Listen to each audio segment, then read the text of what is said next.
ની જે મુખ્ય કલમ મેં લીધી છે તે પ્રયત્નોના કૃત્યો બીજો અધ્યાય તેનો 42મી કલમ છે અને તેમાં જે આ વચનની અંદર વિશ્વાસનું પ્રતિપાલન કરવા માટે દેવે આત્મિક નિયમ આપ્યો છે એ લખવામાં આવેલું છે. પ્રભુ ઈસુ ખ્રિસ્ત આપણા દ્વારા 3 આત્મા બચાવે, 3,000 આત્મા બચાવે કે 30,000 આત્મા બચાવે, પણ એ સંખ્યાથી મારે ને તમારે દોરવાનું નથી. એ જ રીતે દેવનું કામ સ્થિર થશે અને વિશ્વાસની વૃદ્ધિને માટે યોગ્ય કાર્ય થશે. આ વચનમાં 4 પ્રકારના નિયમ મને ને તમને જણાય છે. ફરીથી એ પ્રેરણા કૃત્યો બીજો અધ્યાય 42મી કલમ વાંચશો.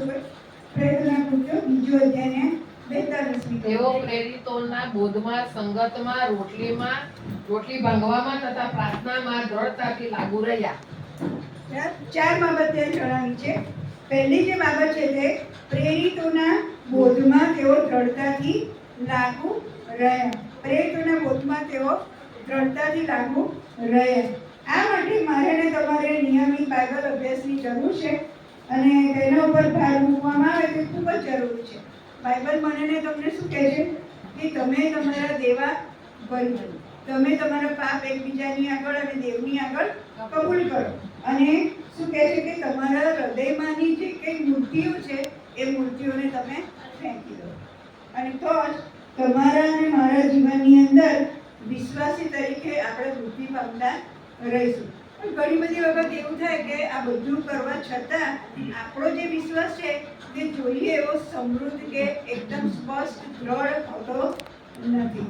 પણ એના માટે શું લખ્યું છે કે અહીંયા લખ્યું છે કે તેઓ એટલે કે મંડળી પ્રેરિતોના બોધમાં દ્રઢતાથી લાગુ રહ્યા. પ્રેરિતોનો બોધ એટલે શું? દેવનું ભેળસેળ વગરનું વચન. પ્રેરિતોનો બોધ એટલે શું? દેવનું ભેળસેળ વગરનું વચન. માનવી જ્ઞાનથી એમાં કોઈ પણ પ્રકારની ભેળસેળ હોવી જોઈએ નહીં. મારા વિચારો અલગ છે, બરાબર? હું જે બોલીશ એ કદાચ અમુક વખતે મારા વિચારો અલગ થાય, પણ પ્રભુ જે મને ને તમને જણાવે છે પ્રાર્થના દ્વારા, વચન વાંચવા દ્વારા મને ને તમને જે જણાવે છે એ બધું એનાથી ઉપર છે. અને એ જ્યારે ભેળસેળ વગરનું વચન જ્યારે માણસોની પાસે આવે છે ત્યારે શું કરે છે? એ માણસોના જીવનો બદલી નાખે છે. એક નાનું વચન એ માણસનું જીવન બદલવા માટે કાફી છે. અને અહીંયા પ્રભુનું વચન એમ કહે છે કે તમે બીજું સાહિત્ય વાંચવા કરતાં બાઇબલનું વાંચન વધારે કરો. અને એ બાઇબલનું વાંચન જ્યારે કોણે વધારે વાંચવું જોઈએ? કે જેઓ શાસ્ત્ર પ્રમાણે શિક્ષણ આપે છે અને જેઓ બાઇબલ વાંચે છે અને દેવના વચનમાં અપાયેલી બધી જ યોજના એને જાણવી જરૂરી બની રહે છે. અને માટે પ્રેરિતોએ વિશ્વાસોનું ધ્યાન ક્યાં દોર્યું? નિયમો, પ્રબોધકો અને પ્રભુ ઈસુ ખ્રિસ્તની તરફ ત્યાં ફેરવવામાં આવ્યું. અને જો તમે એ પ્રેરિતોના કૃત્યોમાં તમે જે પ્રેરિતો કાર્ય કરે છે જો તમે વાંચો તો એની અંદર પ્રબોધકો અને વિશ્વાસમાંથી પણ ઘણા બધા ત્યાં વચનો એ શિષ્યો કહે છે. અને એના દ્વારા શું થાય છે? પ્રભુ ઈસુ ખ્રિસ્તની ઓળખાણ લોકોને પ્રાપ્ત થાય છે. અને ઘણી બધી વખત આપણે એવું કરીએ છીએ કે દેવના વચનના સાચા મર્મોને ખુલાસાનો એક દુકાળ એટલે શું? વચનનો દુકાળ. આ મારી સમજ છે. વચનનો દુકાળ ઘણા બધા કહે છે કે વચનનો દુકાળ પડશે, વચનનો. પણ મારા સમજ પ્રમાણે એમ છે કે જ્યારે હું બાઇબલ વાંચું છું ત્યારે મને ઈશ્વરના મર્મો અને એના ખુલાસા હું સમજી શકતી નથી. કેમ? કારણ કે મારી પાસે પવિત્ર આત્મા નથી સમજવા માટે. અને માટે હું શું કરું છું? એની અંદર ભેળસેળ કરું છું વચનમાં. હું જે બોલું છું, હું જે સમજું છું, મારા જે વિચારો છે, મારી જે સમજ છે એ પ્રમાણે ભેળસેળ કરીને વચનને હું જો આપું છું તો શું થાય છે? દેવનું આગળ મને શું થાય છે? પાપ લાગે છે. અને એ દેવના વચન દ્વારા કોઈનું પણ તારણ થઈ શકતું નથી. ઘણી બધી વખત આપણે વચન વાંચીએ છીએ ત્યારે દેવનું વચન ઠપકો આપે છે અને આપણે ઠપકો મળે છે. ઈશ્વર આપણી સાથે વાત કરે છે ત્યારે આપણે શું કરીએ? આ ઠપકો મારા માટે નથી, બીજા માટે. આપણે વચનને તરત ફેરવી નાખીએ. પણ પ્રભુ શું કહે છે કે એ વચન મારે ને તમારે બધી જ રીતે મદદમાં આવે છે. જો તમે નીતિ વચનનું પુસ્તક તેનો 6 અધ્યાય 22મી કલમ વાંચો, નીતિ વચન 6 અને 22 જેને મળે તે વાંચો. એમાં શું લખ્યું છે કે તું ચાલતો હશે ત્યારે તે તને દોરશે, તું સૂતો હશે ત્યારે તે તારી ચોકી કરશે, તું જાગતો હશે ત્યારે તે તારી સાથે વાતચીત કરશે. શું કહે છે? ચાલતો હશે ત્યારે તને દોરશે, બરાબર, અને જ્યારે તું સૂતો હશે ત્યારે તે તને ચોકી કરશે. કેટલું ગજબનું વચન પ્રભુએ મને ને તમને આપેલું છે. પણ એ વચન મને તમે જ્યારે વાંચતા નથી ત્યારે રોજ મને ને તમને મળતો નથી. બીજી જે બાબત છે ત્યાં શું લખ્યું છે? સંગતમાં તેઓ એકબીજાની સાથે દ્રઢતાથી લાગુ રહે. સંગતમાં, કોની સંગતમાં? ઈશ્વર સાથેની સંગત અને માણસો સાથેની સંગત. અને પ્રેરિતોએ જે છે એ સાચી સંગત માટે વિશ્વાસોને શું કર્યું? પ્રોત્સાહન આપ્યું. અને સંગત જે છે તે દેવના સામર્થ્યનું મૂળ છે. સંગત શું છે? દેવના સામર્થ્યનું મૂળ છે. આપણે એકબીજાની સાથે સંગત કરીએ કે ત્રિએક ઈશ્વરની સાથે સંગત કરીએ, પણ એ બધું જ એ મારા અને તમારા માટે પ્રોત્સાહનરૂપ છે. અને વિશ્વાસીઓએ શક્ય એટલી બધી જ વાર સંગતમાં મળવું જોઈએ. કેમ? ઈશ્વરે તેમના જીવનમાં દરરોજ શું કામ કર્યું છે તે એકબીજાની સાથે આપણે વહેંચી શકીએ છીએ. અને મારા વિશ્વાસ દ્વારા, પ્રભુની કૃપા દ્વારા જે કંઈ કાર્યો મારા જીવનમાં થયું છે એ હું બીજાને જ્યારે સાક્ષી રૂપે કહું છું ત્યારે શું થાય છે? એને પણ ઉત્તેજન મળે છે, એને પણ યાદ આવે છે કે હા, મારી સાથે પણ ઈશ્વરે શું કર્યું? વાત કરી છે. મારા જીવનમાં પણ ઈશ્વરે આ ચમત્કાર કર્યો. કોઈ બોલી નથી શકતું, પણ સમજે બધું છે, હૃદયમાં એના એ વિચારો ચાલતા રહે છે. પણ એના કારણે શું થાય છે? એ જે આત્મિક વૃદ્ધિ મને તમે પામવી જોઈએ પામી શકીએ. દેવ પરના દેવના વિશ્વાસુપણાને આપણે શું કરવું જોઈએ? એકબીજા સાથે વહેંચવું જોઈએ. એ સાચી સંગત છે. અને એ જે સાચી સંગત છે તે મને ને તમને આત્મિક સામર્થ્ય આપે છે. શું આપે છે? આત્મિક સામર્થ્ય આપે છે. પ્રેરિતોના કૃત્યો 14મો અધ્યાય ને 22મી કલમ. પ્રેરિતોના કૃત્યો 14મો અધ્યાય ને 22મી કલમ. તેઓએ શિષ્યોના મન દ્રઢ કરતા તેઓને વિશ્વાસમાં ટકી રહેવાને સુબોધ કર્યો અને કહ્યું કે આપણને ઘણા સંકટમાં થઈને દેવના રાજ્યમાં જવું પડે છે. શું કર્યું? પાઉલ અને બારનાબાસે શું કર્યું? ત્યાં મંડળીને સાચું શિક્ષણ આપ્યું. જ્યારે એ લોકો એકબીજા સાથેની સંગતમાં રહ્યા ત્યારે પાઉલ અને બારનાબાસે શું કર્યું? એમને સાચું શિક્ષણ આપ્યું, સાચો બોધ આપ્યો, વચન વિશે એમને સાચું શિક્ષણ આપ્યું. ત્રીજી જે બાબત છે તે રોટલી ભાંગવામાં તેઓ દ્રઢતાથી લાગુ રહ્યા. અહીં કઈ જમણવારની કે દરરોજના ખોરાકની અહીંયા વાત કરવામાં આવેલી નથી, પણ પ્રભુ ભોજનની વાત અહીંયા એ કરવામાં આવેલી છે. અને જ્યારે વિશ્વાસીઓ પ્રભુની મેજની આસપાસ ભજન સેવામાં ભાગ લે છે ત્યારે પ્રભુ ઈસુને ખાતર નુકસાન કરવા માટે શું થાય છે? શીખે છે. જ્યારે જ્યારે હું અને તમે પ્રભુ ભોજન લઈએ છીએ ત્યારે એ દેવ જે પ્રભુ ઈસુ પીરસે માણસ બનીને મારા અને તમારા માટે, પાપોના માટે જે શિક્ષા ભોગવી અને એમને જે કાર્ય કર્યું, એ જે દુઃખ સહન કર્યું એવું દુઃખ સહન કરતા હું ને તમે શીખીએ છીએ. અને એકબીજાને માફ કરતા શીખીએ છીએ. એકબીજાની સાથે સાક્ષીની આપણે કરતા શીખીએ છીએ. અને એકબીજાની સાથે શું કરીએ છીએ? આપણે દેવનું વચન એકબીજાની સાથે વહેંચીએ છીએ. આપણે આ આખો ઓગસ્ટ મહિનો જે મીટિંગ ચાલે છે એની અંદર હું ને તમે અલગ અલગ ભાઈ બહેનો શું કરે છે? વચનો આપે છે. આપણે એમના જે મનના વિચારો છે, દેવ સાથેની એમની વાતચીત છે, એમના જીવનમાં થયેલા ઈશ્વરના અનુભવો છે, એ બધું શું કરે છે? એકબીજાની સાથે આપણે વહેંચીએ છીએ દરરોજ. અને એના કારણે જેઓ સાંભળે છે તેઓ સર્વને શું મળે છે? ઉત્તેજન મળે છે. એમને પણ એ કારણ મળે છે કે હું પણ દેવ માટેની સાક્ષી આપું. અને આના કારણે શું થાય છે કે વિશ્વાસી તરીકે આપણી જે નજર છે, આપણી જે દ્રષ્ટિ છે એ માણસોને, દુનિયાના વાના પરથી શું થાય છે? દૂર થાય છે. અને આપણી નજર ક્યાં જાય છે? આપણી દ્રષ્ટિ ક્યાં પડે છે? ઈશ્વર પર પડે છે. પ્રભુ ઈસુ ખ્રિસ્ત પર મારીને તમારી નજર ચોંટે છે. અને એના કારણે મને ને તમને ઈશ્વર આશીર્વાદ પર આશીર્વાદ આપતા જાય છે. ચોથી જે બાબત છે તે પ્રેરિતોને મંડળી જે હતી તે પ્રાર્થનામાં દ્રઢતાથી લાગુ રહ્યા. અને ફિલિપી 4 અને 6 પ્રમાણે શું કર્યું કે એ લોકોએ સર્વગરજ પ્રાર્થના દ્વારા પ્રભુ ઈસુ ખ્રિસ્તને જણાવ્યું અને એમની પાસે જે કંઈ હતું એ બધું જ એ લોકોએ શું કર્યું? વહેંચી કાઢ્યું. પ્રેરિતો એકબીજાની સાથે અને એકબીજાને માટે પ્રાર્થના કરતા શીખ્યા. આપણે પણ આ સંગતમાં આવીએ છીએ ત્યારે આપણે એકબીજા માટે પ્રાર્થના કરીએ છીએ, હે ને? અને એ એકબીજાની સાથે મળીને પ્રાર્થના કરીએ છીએ, એકબીજાની માટે પ્રાર્થના કરતા આપણે શીખીએ છીએ. રોમિયોને પત્ર 8મો અધ્યાય 26 અને 27મી કલમ પ્રમાણે શું કહે છે કે પ્રભુ પવિત્ર આત્મા દેવની ઈચ્છા શી છે તે મને ને તમને જણાવે છે અને તે પ્રમાણે પ્રાર્થના કરતા શીખવે છે. ગીતશાસ્ત્ર 34 અને 6 માં શું કહે છે કે આપણે જ્યારે પ્રાર્થના કરીએ છીએ ત્યારે દેવ આપણું સાંભળે છે અને આપણને સર્વ સંકટમાંથી છોડાવે છે. ગીતશાસ્ત્રનું પુસ્તક જો વાંચીએ તો આપણને જણાય કે દાઉદે પ્રાર્થના સંબંધી ઘણા બધા વચનો રાખ્યા. જો તમે આખું ગીતશાસ્ત્રનું પુસ્તક વાંચ્યું હોય તો એની અંદર તમને જાણવા મળશે કે આભાર સ્તુતિ કેવી રીતે કરવી, તમે મધ્યસ્થી કેવી રીતે કરવી. જો પોતાના શત્રુઓના માટે દેવની આગળ કકડાટ બી કરે છે ઘણી બધી વાર.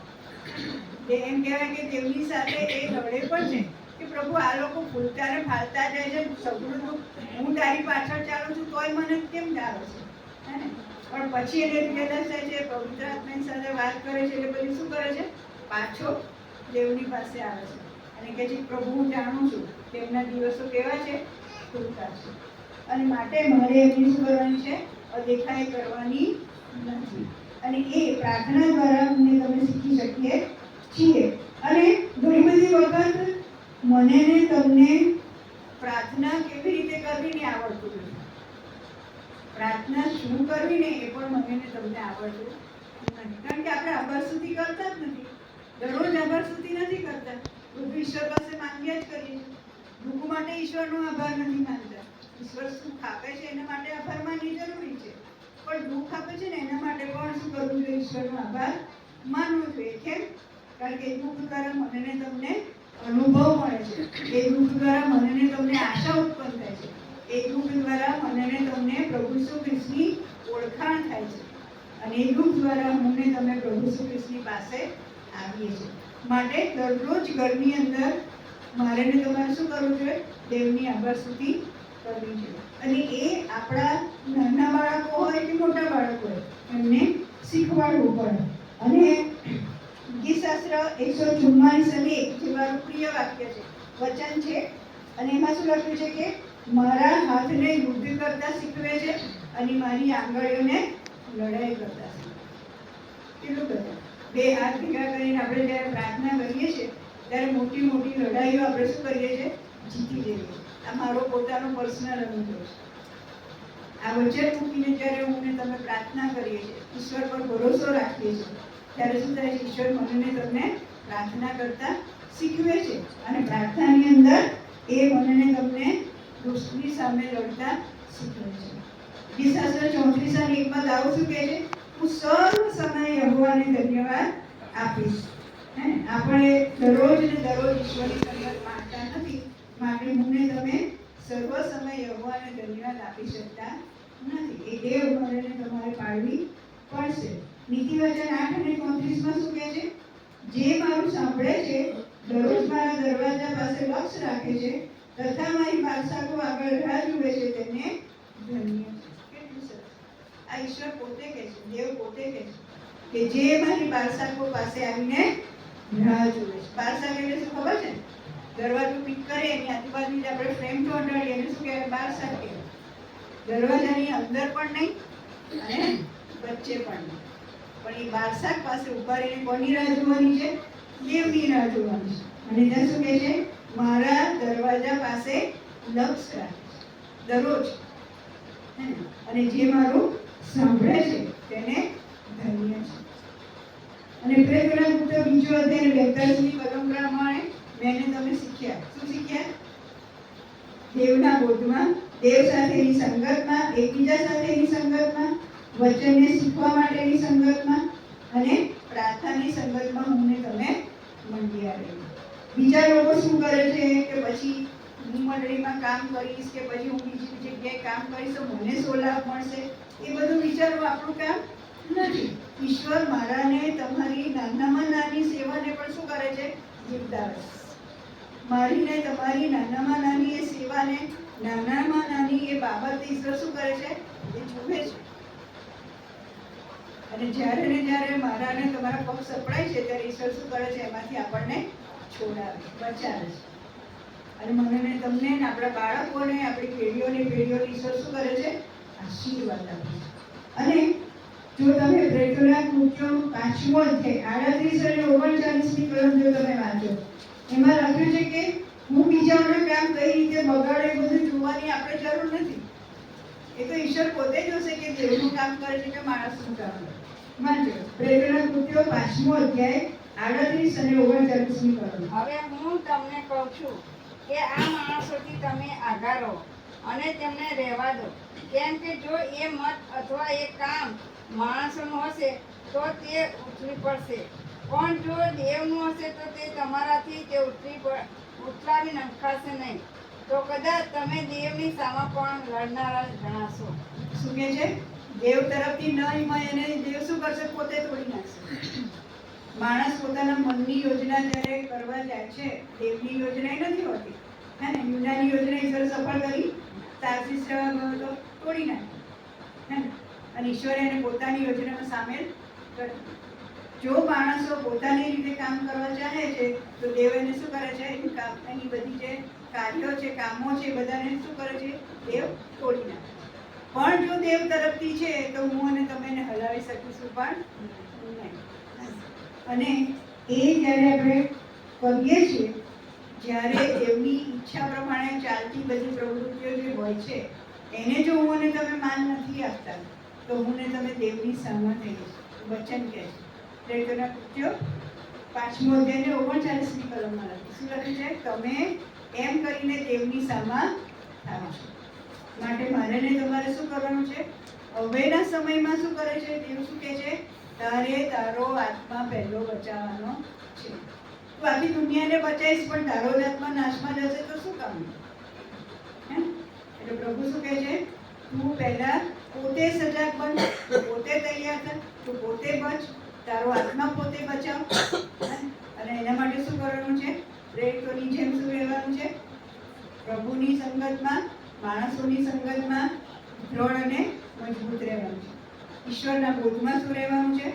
મજબૂત રહેવાનું છે. પ્રાર્થનામાં મજબૂત રહેવાનું છે. આજે આપણા બાળકોને પ્રાર્થનાની બહુ જરૂર છે. નાના હોય કે મોટા, બાળકોને પ્રાર્થનાની બહુ જરૂર છે. બાળકો ક્યાં જાય છે, કઈ સંગતમાં જાય છે, હું તમે જાણતા નથી. હવે તો એમ કહેવાય કે ઈશ્વરના વચનો બોલનારા લોકો પણ બાળકોને ભમાઈ દે છે, બ્રેઇન વોશ કરી નાખે. પછી તમે એને ગમે તેટલું સાચું વચન કહેશો પણ એ સમજશે નહીં ને માનશે પણ નહીં. માટે શું કરવાનું છે? બાળકો માટે ખાસ પ્રાર્થના કરવાની જરૂર છે. અને છેલ્લે જો કહું તો પ્રેતોના કૃત્યો 6ઠ્ઠો અધ્યાયને 4થી કલમ પ્રમાણે દરેકે પોતાના જીવનમાં આ કલમ યાદ રાખવાની બહુ જ જરૂર છે. પ્રેતોના કૃત્યો 6ઠ્ઠો અધ્યાયને 4થી કલમ. એમાં શું લખ્યું? પણ અમે તો પ્રાર્થનામાં તથા પ્રભુની વાતની સેવામાં લાભ રહીશું. શું કહે છે? અમે તો પ્રેતો શું કહે છે? કે અમે તો દેવની વાતોમાં અને પ્રાર્થનામાં સતત લાગુ. બીજા લોકો શું કરે છે એ મારે જોવાની જરૂર નથી. મારે પોતે હું શું કરું છું એ મારે જોવાની જરૂર છે. અને મારે મારું જીવન પોતે બદલવાની જરૂર છે. અને એના માટે આ ચારેય નિયમો જે આપ્યા છે એ ચારેય નિયમો પાળવાની જરૂર છે. અને માટે મને ને તમને આ વચનો સમજવા માટે પ્રભુ કૃપા આપે એ જ મારી પ્રાર્થના છે. Thank you.